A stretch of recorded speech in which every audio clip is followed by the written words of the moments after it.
আছেন একটু মনোযোগটা আমার দিকে নির্দিষ্ট করে সবাই ধারণা করলে ভালো হয়। একটা গুরুত্বপূর্ণ জরুরি বিষয় আপনাদের সামনে উপস্থাপন করে যাচ্ছি। আমরা একটু বিষয়গুলো খুব লক্ষণীয় এবং খুব খেয়াল করতে হবে। সবাই খামোশ আছেন তো? মনোযোগ আছে তো সবাই? যে বিশেষ করে আপনারা জানেন আমাদের চট্টগ্রামে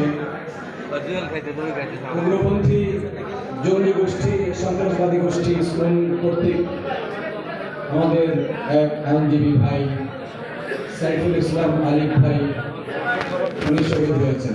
তাকে প্রকাশ্য দিবালোকে কুপিয়ে জবাই করে হত্যা করা হয়েছে এবং এই বিষয়ে প্রত্যেকটা হিন্দু পেজে ঢুকে দেখলাম প্রত্যেকে আনন্দ উল্লাস করতেছে এবং বিভিন্ন কমেন্টস যেটা হত্যার পক্ষে কমেন্টস করতেছে। তারা পূর্ব পরিকল্পিতভাবে আমাদের সাইফুল ভাইকে হত্যা করেছে। কারণ হলো সাইফুল ভাই ওই উকিল যিনি কিনা গত বছর আপনারা দেখেছেন একটা মুসলিম মেয়ে